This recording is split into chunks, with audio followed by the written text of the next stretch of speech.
गुरुर्देवो महेश्वर गुरुर्साक्षात् परब्रह्म तस्मै श्री गुरुवे नमः।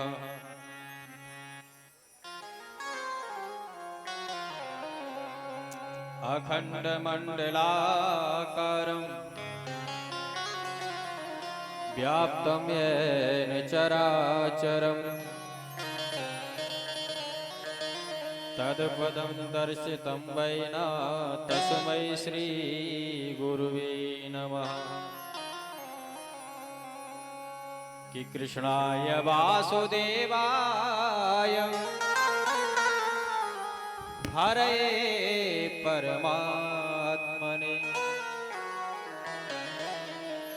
प्रणतक्लेशनाशाय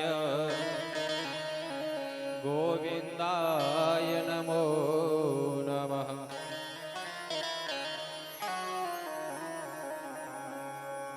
सच्चिदानन्दरूपाय विश्वोत्पत्त्यादिहेतवे तापत्रय विनाशाय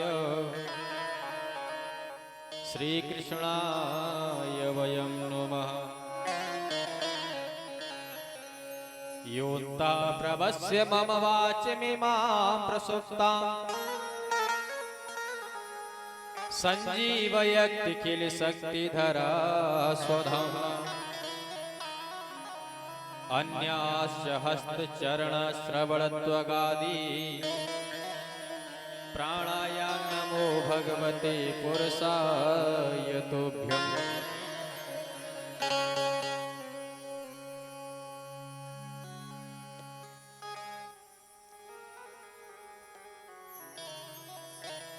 कि सब द्वारनिकों छोड़कर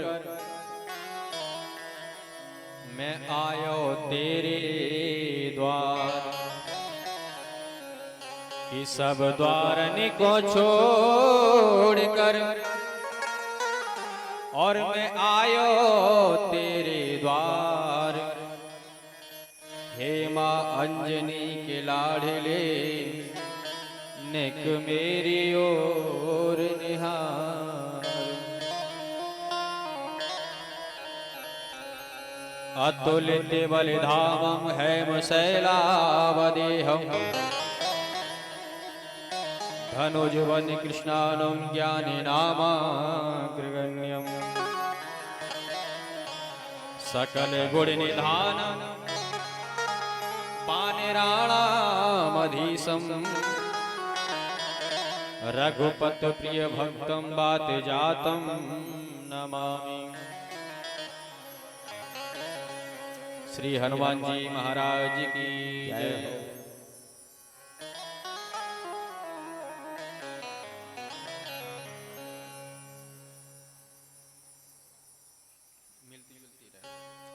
प्रातः स्मरणीय श्री सीताराम जी महाराज और उन्हीं के स्वरूपक श्री राधा कृष्ण जी महाराज, अनंत बलवंत संत श्री हनुमंत लाल जी महाराज, भूत भावन त्रिपुरारी कैलाशवासी भगवान शंकर परम्बा भगवती मधुरगा, इन सबके कमल स्वरूपी चरणों में वंदन करते हुए स्थान के सभी देवी देवताओं के चरण कमलों में नमन करते हुए श्री सिद्ध बाबा महाराज के चरण कमलों में नमन करते हुए बाहर से पधारे कथा श्रोता बंधु सती अनुसुईया के पद चिन्हों पर चलने वाली मेरी माताएं बहन, कंधे से कंधा मिलाकर चलने वाले मेरे भाई बंधु नौजवान, पुष्प वाटिका में लहराते नन्हे मुन्ने बालक बालिकाएं, सभी को राधे राधे, जय श्री राधे। आज कथा का प्रथम दिवस है और प्रथम दिवस की कथा में केवल महात्म की कथा बताई जाती है। और मातम की कथा क्या है इसको हम और आप समझेंगे। भागवत चीज क्या है, लोग इस भागवत को क्यों करवाते हैं। माने आप डॉक्टर के पास जाते हो, डॉक्टर आपको एक टैबलेट देता है, दवा देता है, तो अपन को जानकारी होना चाहिए कि इस टैबलेट को खाने से बुखार ठीक होता है या दर्द ठीक होता है। समझो, तो ये भागवत चीज क्या है, इससे क्या फल मिलता है। तो मातम की कथा में इसको बताया। लेकिन याद रखना, जब भी भागवत प्रारंभ करते हैं तो प्रारंभ करने से पहले 2 बार प्रभु का नाम लिया जाता है। क्यों लिया जाता है? आपने देखा होगा जहां कहीं भी प्रवचन होते हैं, भागवत की कथा होती है, तो सबसे पहले पंडित जी महाराज 2 बार प्रभु का नाम बुलवाते हैं, संकीर्तन करवाते हैं। क्यों, इसको आप समझो। जैसे घर में माताएं बहन रोटी बनाती हैं,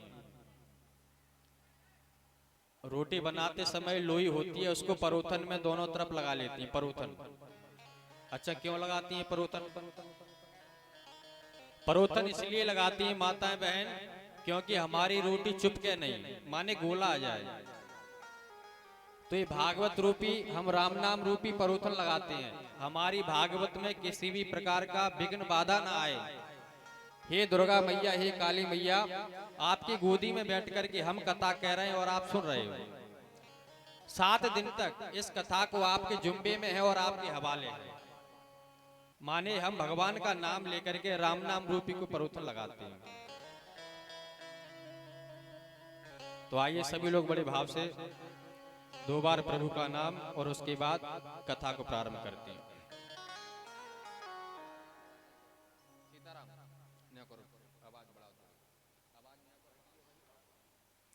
आइए सभी लोग बड़े भाव से बोलेंगे 2 बार प्रभु का नाम, और उसके बाद जैसी मैया की इच्छा होगी वैसी हम आप कथा सुनाने का प्रयास करेंगे।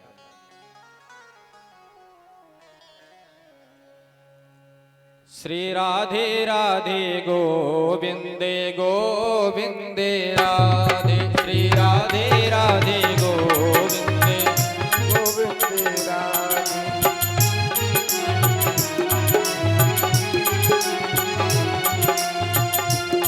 श्री राधे राधे गोविंदे गोविंदे राधे, श्री राधे राधे गोविंदे गोविंदे राधे, श्री राधे राधे गोविंद गोविंद राधे।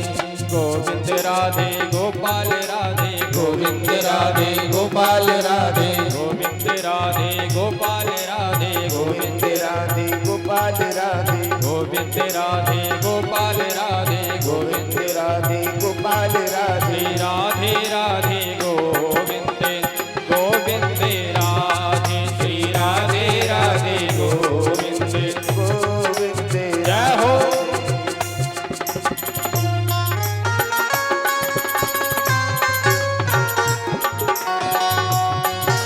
जय हो।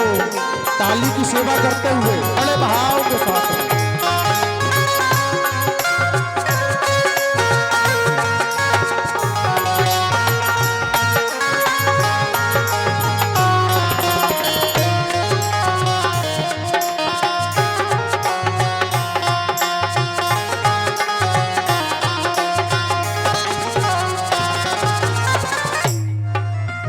बोल गोविंद भगवान की।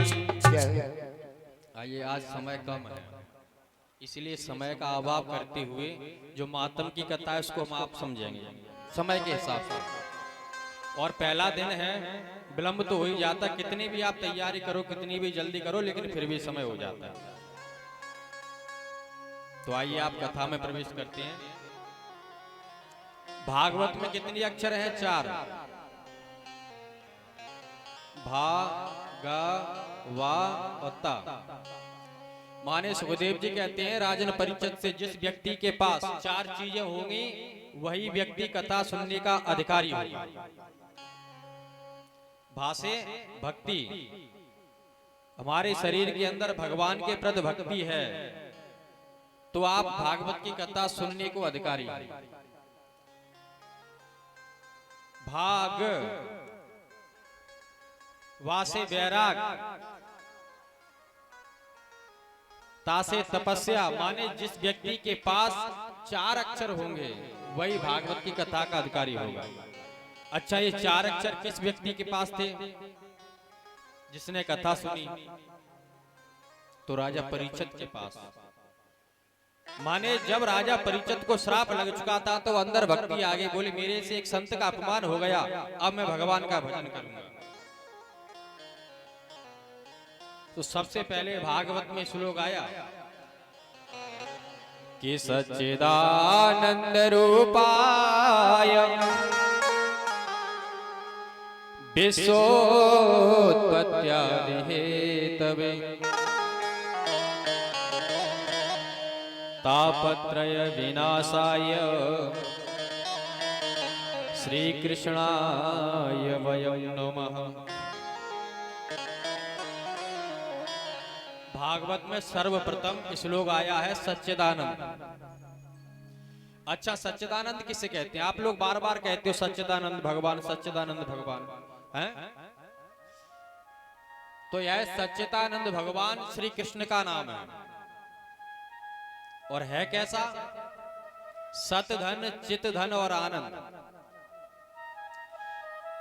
जिस व्यक्ति का चित्त अच्छा होगा भगवान उसी को मिलते हैं, है ना?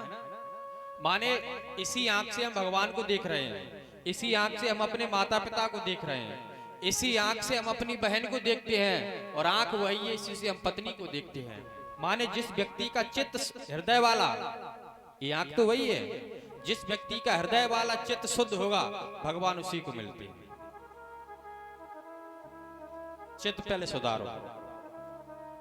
और सत धन चित, सत क्या है? माने हम अपने पेट भरने के खातिर दिन में एक नहीं हजारों बार झूठ बोल देते हैं। कितनी बार झूठ बोल देते हैं? तो भगवान कहते हैं, बोले सत को बोलो, सत बोलोगे तो भगवान की प्राप्ति होगी। तो सत्य क्या है? रामायण में तुलसीदास जी महाराज ने लिखा कि धर्म न दूसरे सत्य समान, धर्म न दूसरे सत्य समान, धर्म न दूसरे, धर्म न दूसरे सत्य समान, आगम निगम पुराण बखाना, आगम निगम पुराण बखाना। माने धर्म, जो व्यक्ति धर्म करेगा, सत्य बोलेगा, माने आपके सामने अगर कोई पाप अधर्म हो रहा है तो अगर शरीर में ताकत है तो लड़ना चाहिए, अगर नहीं है तो अपनी आंखों के सामने अधर्म होते मत देखना, आप चले जाना पीछे। ये हमारा कर्तव्य है। आनंद, सत, चित और आनंद, मानिए 3 भगवान के नाम हैं। जब यह दोनों चीज आपके पास होंगी तो आपके हृदय में आनंद आ जाएगा, माने आनंद की अनुभूति होने लगेगी। और भगवान सामने आ जाते हैं तो आनंद तो फिर आ ही जाता। क्यों? भगवान पहुंचे कहां? केवट के पास। तो केवट को कितना आनंद हो रहा है, रामायण में लिख रहे हैं तुलसीदास जी, हैं? कि अति आनंद उमगे अनुराग, अति आनंद उमंग अनुराग, चरण सरोज पखारन लागा, चरण सरोज रोज पखारन लागा। अति आनंद उमग अनुरागा। भगवान सामने आ गए तो केवट के हृदय में आनंद की अनुभूति प्राप्ति होने लगी। सत, चित और आनंद, माने भगवान श्री कृष्ण के 3 रूप हैं। सच्चिदानंद रूप आया, माने भगवान श्री कृष्ण के रूप हैं यह। विश्वोत्पत्त्यादि हेतवे, वही कृष्ण विश्व की उत्पत्ति करते हैं, वही कृष्ण पालन करते हैं, और वही कृष्ण अंत में संहार भी कर देते हैं। जैसे आपने देखा होगा बरसात के समय खेत में हरी हरी घास होती है, फिर वह बड़ी होती है, बड़ी होकर के अंत में सूख जाती है। उसी प्रकार यह देह है, भगवान श्री कृष्ण के द्वारा जन्म होता है, पालते हैं और अंत में संहार करते, माने विश्वोत्पत्त्यादि हेतु विश्व की उत्पत्ति, पालन और संहार भी करते। तापत्रय विनाशाय, हर व्यक्ति के ऊपर 3 ताप हैं। 3 ताप के कारण हर व्यक्ति दुखी है। और 3 ताप कौन से हैं? तो भागवत में बताया, रामायण में भी तुलसीदास बाबा ने बताया कि दैहिक दैविक भौतिक तापा, दैहिक दैविक भौतिक तापा, दैहिक दैविक भौतिक तापा, दैहिक दैविक भौतिक तापा, दैहिक दैविक भौतिक तापा, राम राज नहीं काहू व्यापा, राम राजे काहुए व्यापा। हर व्यक्ति के ऊपर 3 ताप हैं। दैहिक माने जो हमने अपने जीवन में कुकर्म किया है उसका फल हमें प्राप्त हो रहा है। दैविक माने हमारे ऊपर पैसा तो बहुत है, संपत्ति बहुत है, लेकिन दैविक माने जो देवताओं के द्वारा पीड़ा दिया गया है शरीर में, उसके द्वारा हम परेशान हैं। भौतिक संसार रूपी वासनाओं के कारण यह शरीर दुखी है। सारे सुख हैं, लेकिन डॉक्टर साहब ने बोल दिया है कि छोड़ करके रोटी मत खाना। घर में घी बहुत रखा है, लेकिन मना कर दिया डॉक्टर साहब ने। दैहिक दैविक भौतिक तीनों तापों के कारण यह शरीर हमेशा के लिए दुखी रहता है। श्री कृष्णाय वयम नमः, ऐसे भगवान श्री कृष्ण को मिलकर के हम सब प्रणाम करते हैं। अच्छा, भागवत में दूसरा श्लोक आया, माने एक पिता अपने बेटा से हाथ जोड़ करके प्रार्थना कर रहा है। समझना कथा को। व्यास जी के पुत्र हैं सुखदेव, और यह भागवत की रचना व्यास जी महाराज ने किया है। व्यास जी ने रचना किया है भागवत की, और व्यास जी हाथ जोड़ करके अपने बेटा सुखदेव से प्रार्थना करते हैं। क्या? कियम प्रव्रजन्तमनुपेतमपेत कृत्यम द्विपायनो विरहेगा तेरे आजुहाव, पुत्रेति तन्मयतया तरवोभिनेदो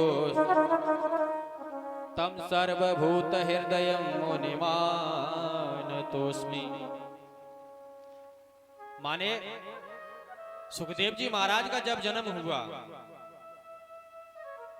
अभी कथा पर नहीं जा रहे हैं, केवल आपको जो व्यास जी ने अपने बेटा से वंदना किया है, प्रार्थना किया, उस प्रार्थना को आपको बता रहे हैं।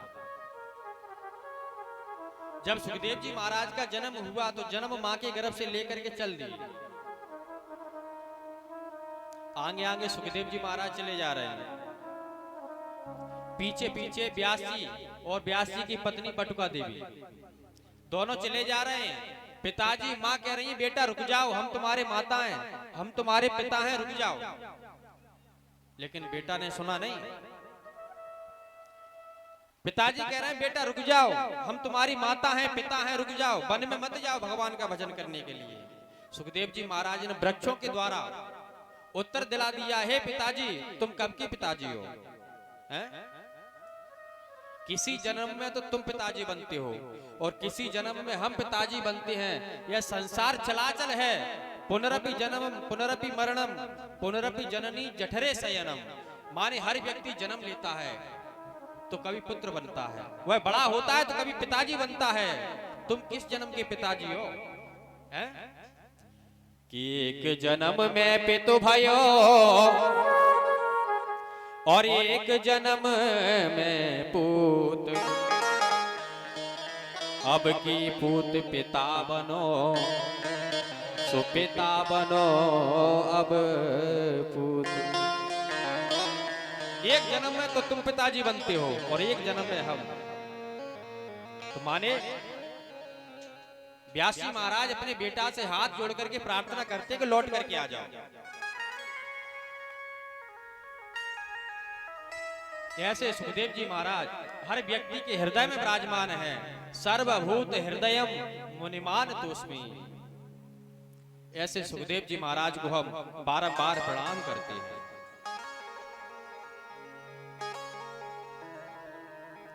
याद रखना, जैसे हम इस पवित्र भूमि पर बैठ करके भागवत की कथा को श्रवण कर रहे हैं और हमारे परिचित के रूप में विराजमान भैया, आपके पास पैसा हो सकता है, धन दौलत जायदाद हो सकती है, लेकिन समय मिलना समय निकलना ये भगवान के हाथ में होता है। बहुत बड़े बड़े पैसे वाले हैं, मन में संकल्प कर लेते हैं कि हम भी कथा करवाएंगे, हम भी अपने घर में अनुष्ठान करवाएंगे, लेकिन भैया समय नहीं मिलता, ड्यूटी से नौकरी से समय नहीं मिलता। बोले तो जब हमारे पुण्य एकत्रित होते हैं, जन्म जन्मांतर पुण्य एकत्रित होते हैं, तब यह कथा करवाने का सौभाग्य प्राप्त होता है। कि कोट जन्म के पुण्य जब और उदय हो एक अंग, तब प्राणी को जगत में आन मिलत सत्संग। जैसे हम इस पवित्र भूमि पर बैठ करके भागवत की कथा को श्रवण कर रहे हैं, उसी प्रकार भागवत में एक सबसे बड़ा तीर्थ था जहां पर 88,000 ऋषियों ने भागवत की कथा को सुना। बोले कहां? कि नैमिषे सूतमासीना मविवात्म महामिति, कथामृत रसस्वाद कुशल सोनक प्रवी। नैमिषारण्य क्षेत्र में 88,000 संत महात्मा विराजमान हैं, भगवान का भजन करते हैं। सूत जी महाराज आए। सूत जी महाराज की उम्र है केवल 5 वर्ष की और 88,000 संत महात्मा थे, उनकी उम्र थी 10,000 वर्ष की। माने सूत जी महाराज से 88,000 ऋषि बड़े थे। लेकिन याद रखना, जैसे कथा पंडाल में सूत जी महाराज आए तो 88,000 संत महात्मा खड़े होकर के सूत जी महाराज का स्वागत करने लगे, स्वागत सम्मान किया। सूत जी महाराज ने हाथ जोड़ करके कहा, 88,000 ऋषियों से क्या करते हो आप? मैं उम्र में केवल 5 वर्ष हूं, आपसे छोटा हूं, और आप लोगों की उम्र 10,000 वर्ष की है। आप उम्र में हमसे बड़े हो, ऐसा मत करो। 88,000 ऋषियों ने सूत जी महाराज से कहा, हे महाराज, कोई धन में बड़ा होता है, कोई बल में बड़ा होता है, कोई आयु में बड़ा होता है, लेकिन भागवत कहती है ते सर्वे भी ज्ञान वृद्धाश्च किंकरा दृश्य किंकरा। हे सूत जी महाराज, जो ज्ञान में बड़े होते हैं वो सर्वश्रेष्ठ बड़े माने जाते हैं। इसलिए आप ज्ञान के भंडार हो, आप हमारे ऊपर कृपा कर दो। कि धन वृद्धाय और बल वृद्धा, आयु वृद्धास्तथैव च, ते सर्वेपि ज्ञान वृद्धाश्च किंकरा दृश्य किंकर।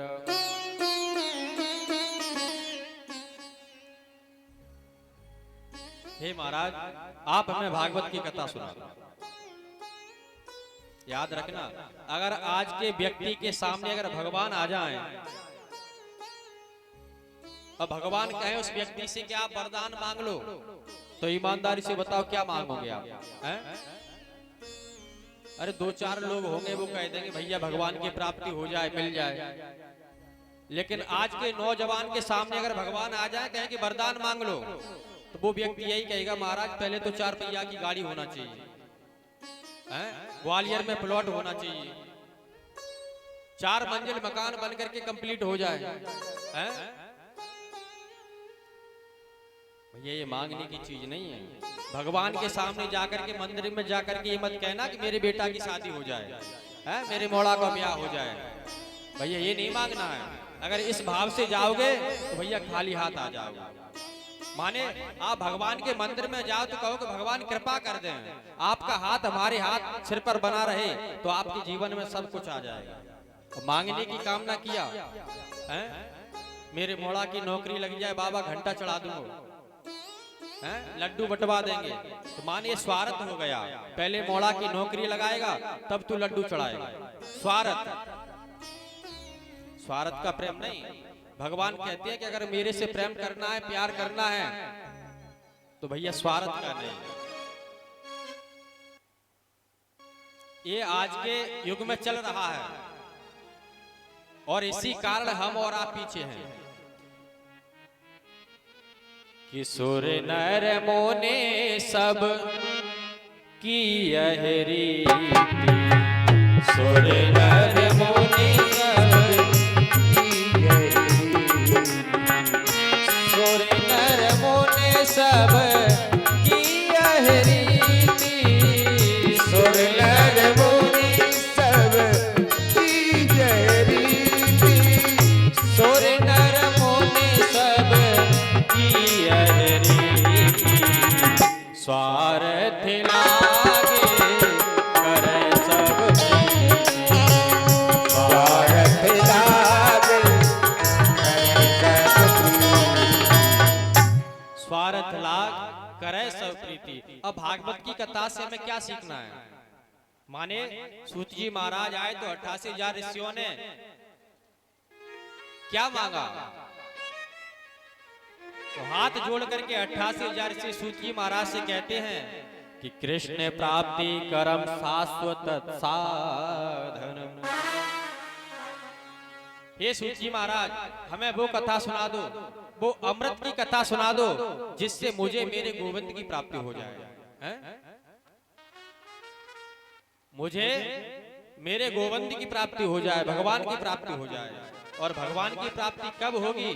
जब हम सच्चिदानंद को भजेंगे, सत्य चित्त और आनंद। ये 3 चीज हमारे पास होंगी तब हम भगवान को प्राप्त कर सकेंगे।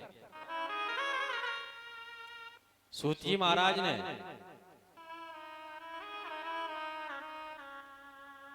आज कथा को प्रारंभ किया है। जब कोई विद्यार्थी स्कूल में जाता है पेपर देने के लिए, कथा को समझो पहले। कोई विद्यार्थी पेपर देने के लिए जाता है तो सबसे पहले पेपर में प्रश्न आते हैं। प्रश्न आते हैं तो उसके बाद फिर वह विद्यार्थी डॉट लेकर के उत्तर लिखता है। तो सबसे पहले भागवत में 88,000 ऋषियों ने 6 प्रश्न किए। बोले क्या? सूत जी महाराज से कहा, हे महाराज मनुष्य के लिए परम धर्म क्या है? हमारा जन्म हुआ और जन्म होकर के हमें मनुष्य का जन्म मिला, सबसे बड़ी बात। तो मनुष्य के लिए धर्म क्या है? मनुष्य क्या करे अपने जीवन में? दूसरा प्रश्न किया कि हम मंदिर में जाएं तो सबसे बड़ा देवता कौन है? किसकी पूजा करें हम? हनुमान जी के मंदिर में जाते हैं तो हनुमान जी महाराज का पुजारी कहता है कि लड्डू यहाँ पर चढ़ाओ। दुर्गा जी के मंदिर में जाते हैं तो भगत जी कहते हैं कि लड्डू यहाँ पर चढ़ाओ माता के मंदिर में। राम जी के मंदिर में जाते हैं तो वहां राम जी के सेवक कहते हैं। माने देवता बड़ा कौन है? हम किसकी पूजा करें? तीसरा प्रश्न किया, माता देवकी के गर्भ से जो भगवान अवतार लेकर के आए वह किस कारण लेकर के आए? क्या कारण था? इस कथा को आप हमें सुनाओ। चौथा प्रश्न किया क्या भगवान की सुंदर सुंदर कथाओं को आप हमें सुनाओ। पांचवा प्रश्न किया भगवान के कितने अवतार हैं, उन अवतारों की कथा आप हमें बताओ। छठवां प्रश्न किया, जब भगवान श्री कृष्ण इस पृथ्वी को छोड़ करके चले गए तो फिर ये धर्म किसकी शरण में चला गया? धर्म कहा शरणम गता, ये धर्म किसकी शरण में चला गया? तो आज सूत जी महाराज ने 88,000 ऋषियों को यह भागवत की कथा सुनाना प्रारंभ कर दिया है। बताया पहला प्रश्न, मनुष्य के लिए परम धर्म क्या है? तो भैया दूसरों का हित करना, यही धर्म है। जीवों पर हिंसा करना। अगर हमारी आंखों के सामने अगर किसी पर पापाचार अत्याचार हो रहा है तो भैया उसकी रक्षा करना, ये हमारा धर्म है। दूसरा प्रश्न किया कि हम मंदिर में जाएं, देवता कौन बड़ा है? तो कहा कि भैया बुराई किसी की मत करो। आप अगर देवी भागवत को उठा करके देखोगे तो मैया दुर्गा जी बड़ी है, भागवत की कथा को उठा करके देखोगे तो कन्हैया बड़े हैं, और रामायण उठा करके देखोगे तो भैया राम बड़े हैं। माने छोटा कोई भी नहीं है। जिस व्यक्ति का जो इष्ट होता है, जो गुरु होता है, वो अपने को बड़ा मान सकता है। जैसे किसी की दुर्गा जी बोले हमारी तो माता है, तो भैया तुम अपनी माता को मान सकते हो, बुराई नहीं करना किसी की। आज भगवान ने 24 अवतारों की कथा को बताना प्रारंभ किया है। ये कथा कहां हो रही है? नैमिषारण्य क्षेत्र में सूत जी महाराज 88,000 ऋषियों को कथा सुना रहे हैं। माने सबसे पहले भगवान का अवतार सनक, सनंदन, सनातन और सनत कुमार, इनका अवतार हुआ।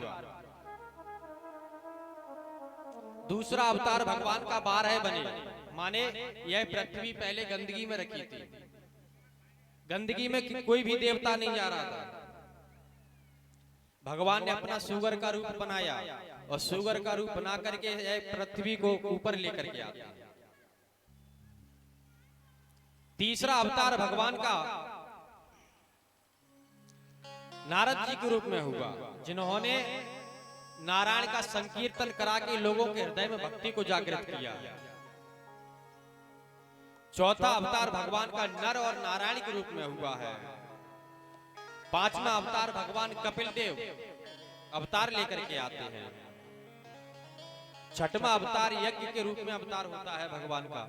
सातवां अवतार दत्तात्रेय बन करके आते हैं और 8वीं बार भगवान ऋषभदेव के अवतार लेकर के आते हैं। 10वीं बार भगवान मत्स्य के अवतार रूप में आते हैं। 11वीं बार भगवान कच्छप बने।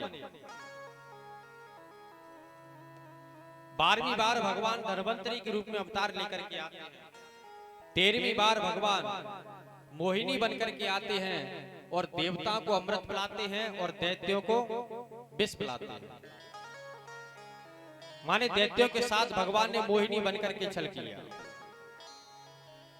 14वीं बार भगवान नरसिंह बनकर के आते हैं और अपने भक्त प्रहलाद की ऊपर रक्षा करते हैं।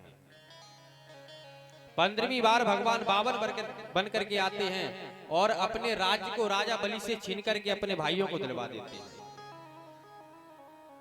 16वीं बार भगवान परशुराम बनकर के आए।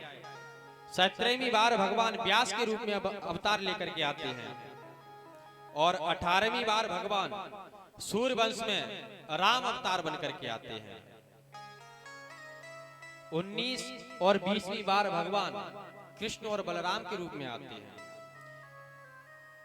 22वीं बार भगवान बुद्ध बनकर के आते हैं और 23वीं अवतार भगवान हंस बनकर के आते हैं।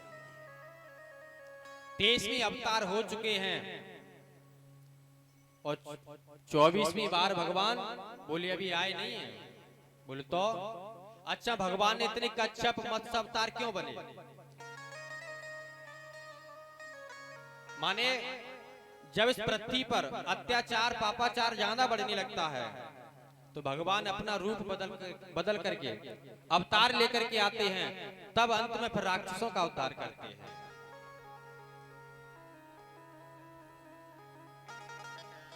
जब जब होए धर्म की हानि जब जब होए धर्म की जब होए धर्म की हानि जब जब होए धर्म की हानि बारह असुर अधम अभिमानी बारह असुर अधम अभिमानी जब जब होए धर्म की हानि बाढ़ है असुर अधम अभिमानी। जब अधम लोग पापी लोग बढ़ जाते हैं तब भगवान अवतार लेकर के आते हैं। तब तब प्रभु धर विविध शरीरा हरं कृपा निधि सज्जन पीरा। माने सज्जन लोगों पर अत्याचार पापाचार बढ़ने लगता है तब भगवान अवतार लेकर के आते हैं।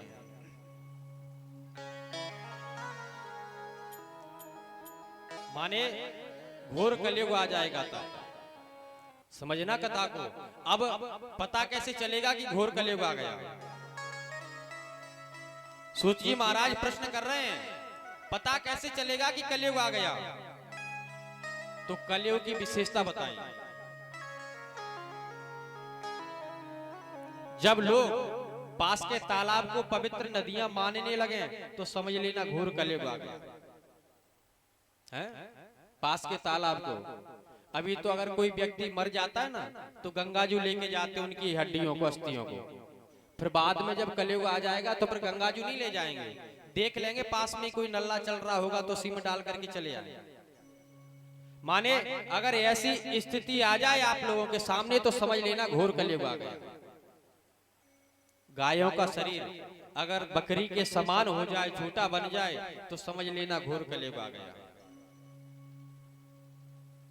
ब्राह्मण क्षत्रिय वैश्य शूद्र अपने अपने कार्यों से हीन हो जाएं तो समझ लेना घोर कलयुग आ गया। माताएं बहन अगर अपने बालों को प्रधान श्रृंगार मानने लगे तो समझ लेना घोर कलयुग आ गया।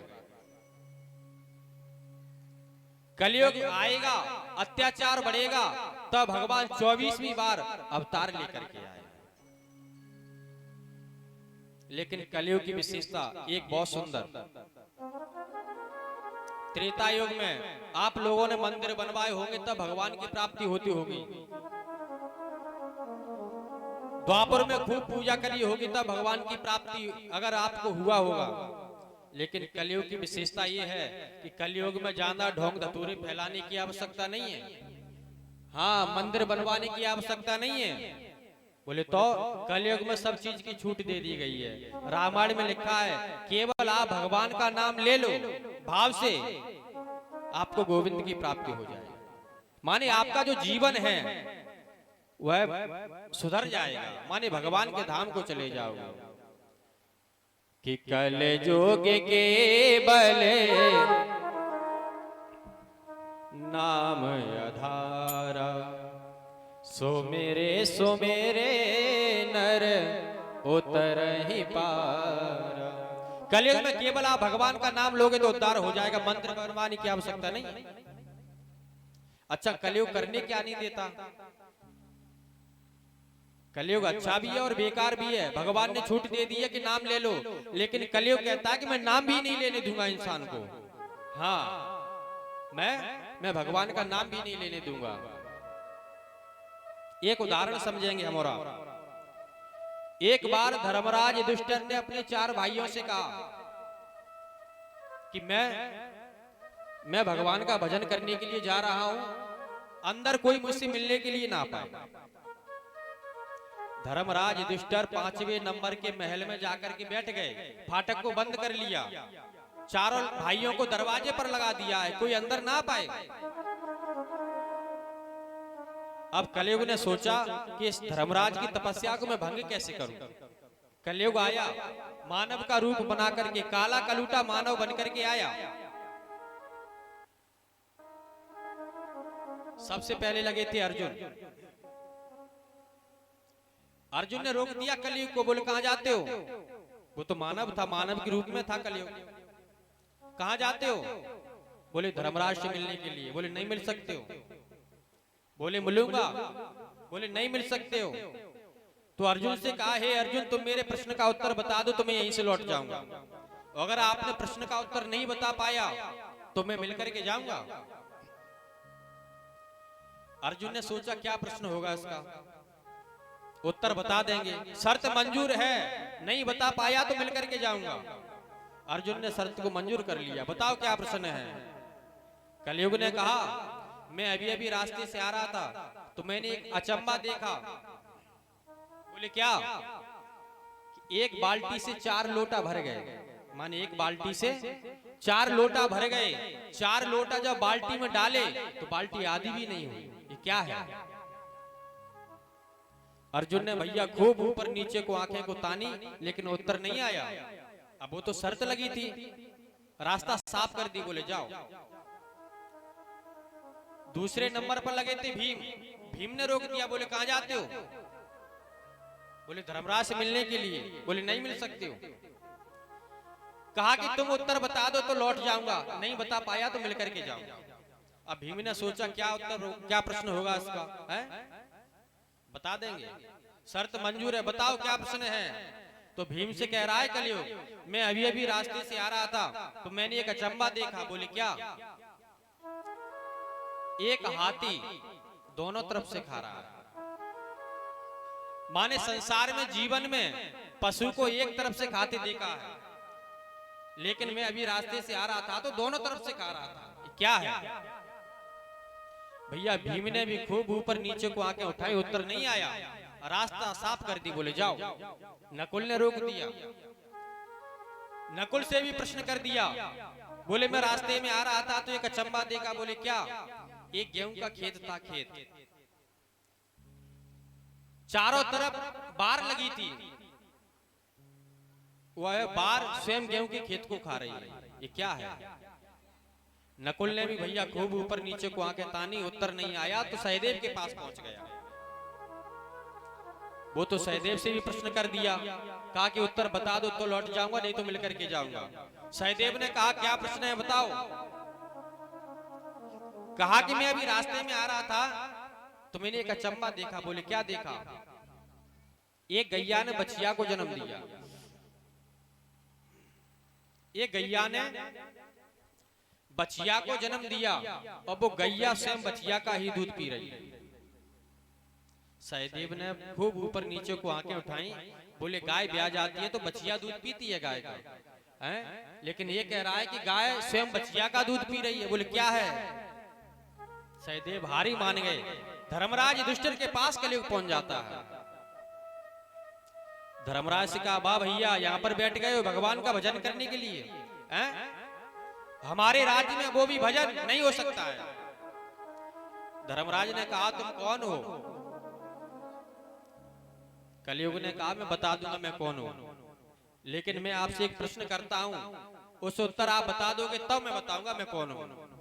बोले क्या प्रश्न है? तो कलयुग धर्मराज युधिष्ठिर से प्रश्न कर रहा है। कहा महाराज 100 टन वजन वाली पहाड़ की चोटी, 100 टन वजन वाली पहाड़ की चोटी मात्र एक कच्चे धागे पर टिकी है। ये क्या है? इतना वजन और केवल एक कच्चे धागे से टंगा है क्या? धर्मराज कोई मामूली आदमी नहीं थे, ज्ञानी थे। धर्मराज युधिष्ठिर समझ गए। कहा कि कलयुग में हर व्यक्ति के ऊपर पाप के पहाड़ टूटेंगे, लेकिन जो व्यक्ति कच्चे धागा माने राम नाम रूपी कच्चे धागा का सहारा लेते रहेंगे तो जीवन में जितने भी बड़े पाप हैं, दुख हैं, कष्ट हैं, सब दूर हो जाएंगे। जितने भी बड़े दुख हैं। आज धर्मराज युधिष्ठिर ने अपने भाइयों को बुलाया, अर्जुन को बुलाया, तब तक कलयुग भाग गया। माने कलयुग नहीं चाहता है कि मेरे राज्य में कोई भजन करे।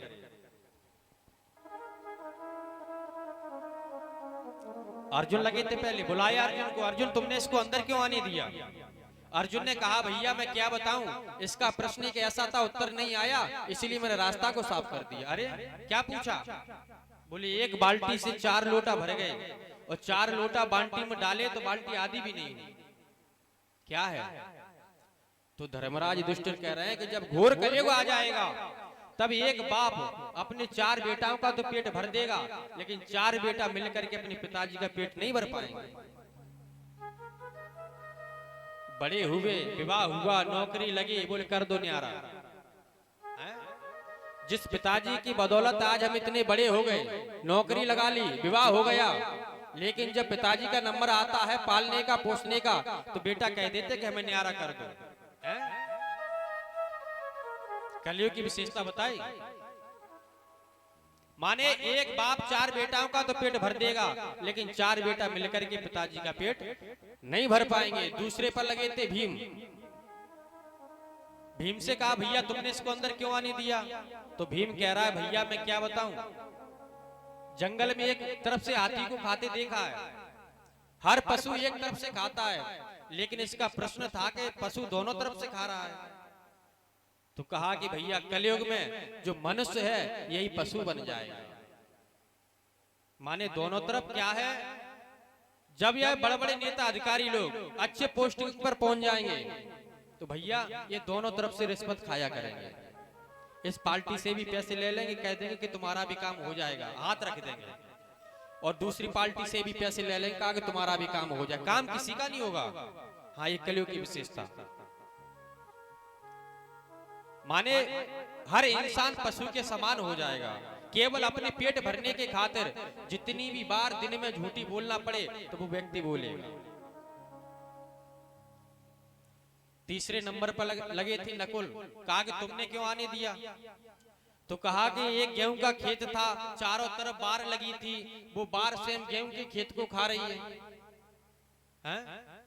तो धर्मराज कह रहे हैं कि जब घोर कलयुग आ जाएगा तो भैया जो राजा का रक्षक होता है ना, पीए, जो नेता के साथ गनमैन चलता है, भैया घोर कलयुग आ जाएगा तब पैसे लेकर के वही व्यक्ति अपने राजा को मरवाया करेगा। माने विश्वासघात किया करेगा। कलयुग की विशेषता। चौथे पर लगे थे सहदेव। बोल तुमने क्यों आने दिया इसको अंदर? तो कहा किसका प्रश्न ऐसा था कि गैया ने बछिया को जन्म दिया और वो गैया स्वयं बछिया का दूध पी रही है। तो कहा कि जब घोर कलयुग आ जाएगा तो अपने माता पिता अपनी बेटी का धन खाने लगेंगे। अभी कहते हैं ना, बेटी का विवाह हो जाता है, ससुराल पहुंच जाती है, तो पिताजी कहते हैं कि बेटी की घर की चाय भी नहीं पिएंगे, पानी भी नहीं पिएंगे। भैया कलयुग में आ जाएगा तो धन खूब खाएंगे। हैं? रात को फोन कर देंगे, बेटी 10,000 की जरूरत है, हाँ काम हो तो भी चला दे। माने घोर कलयुग आ जाएगा तो वही माता पिता अपनी बेटी का धन खाया करेंगे। तो बताया धर्मराज युधिष्ठिर कह रहे हैं कलयुग में कितनी भी बड़ी परेशानी आ जाए, कितना भी बड़ा दुख आ जाए, लेकिन प्रभु का नाम और गोविंद का नाम नहीं भूलना चाहिए, तो जितने भी कष्ट हैं वो सब दूर हो जाएंगे।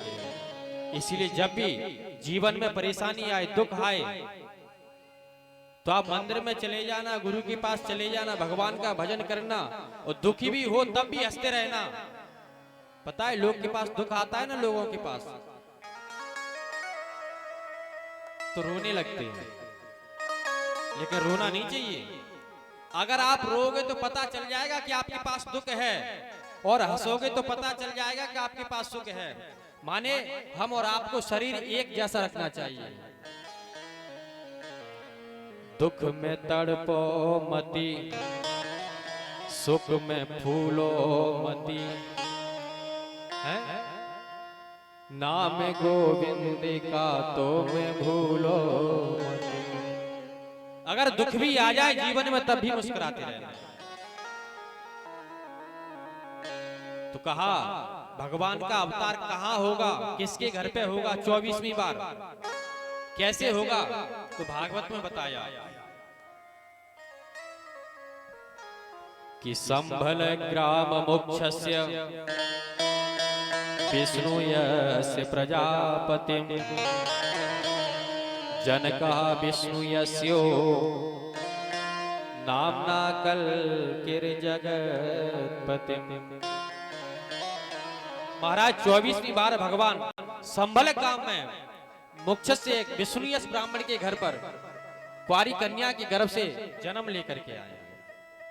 23वीं बार भगवान अवतार लेकर के आए हैं और 24वीं बार भगवान जन्म लेकर के आए, माने कुंवारी कन्या के गर्भ से जन्म लेकर के आए। तो किसी व्यक्ति ने अपना भाव प्रकट किया। लोग बताते महाराज पहले तो कन्हैया बंसी को लेकर के आए थे, हैं? फिर कन्हैया घोड़ी पर बैठ करके आए थे, कन्हैया अपने हाथ में चक्र लेकर के आए थे, और अब कितनी बार भगवान क्या लेकर के आएंगे, किस पर बैठ करके आएंगे? तो बताया भागवत में कि अब के संभल गाम में आबे गो काना बंसी बारो, अब की संभल गाम में, अब की संभल गाम में आबे गो काना बंसी बारो, अब की संभल गाम में आवे गो कान्हा बंसी बारो, काना बंसी बारो, हाँ काना मुरली बारो, कान्हा बंसी बारो, हाँ कान्हा बंसी बारो, अब की हो, अब की हो, अब की संभल गाम में आवे गो काना बंसी बारो, अब की संभल गाम में आवे गो कान्हा बंसी बारो। तो किसी भक्त ने अपना भाव प्रकट किया, माने पहले कन्हैया बंसी को लेकर के आए। तो किसी व्यक्ति ने कहा कलयुग में बंसी की आवश्यकता नहीं है। क्यों? क्योंकि कलयुग में बड़े बड़े राक्षस होंगे। एक कन्हैया चक्र लेकर के बताना अवकृति में, बोले तो एक कन्हैया अवकृति में तो माउजर बंदूक लेकर के आ गया। क्यों साहब, बंसी का काम थोड़ा ही है कलयुग में। अधर्मी लोग, पापी लोग इतने बढ़ गए हैं कि आवश्यकता नहीं है। बोले तो अवकृति में बंदूक लेकर के आ गया। तो किसी कवि ने अपना भाव प्रकट किया, पहले तो आयो बंसी लेके, पहले तो आयो बंसी लेके, पहले तो आयो बंसी लेके, पहले तो आयो बंसी लेके, पहले तो आयो बंसी लेके, पहले तो आयो बंसी लेके, और तब खड़गे हाथ में लावे गो काना बंसी बारो, अब की खड़ग हाथ में आवे गो काना बंसी बारो, अब की खड़गे हाथ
माने 24वीं अवतार जब अत्याचार पापाचार ज्यादा बढ़ने लगेगा तो भगवान एक कुंवारी कन्या के गर्भ से अवतार लेकर के आए हैं।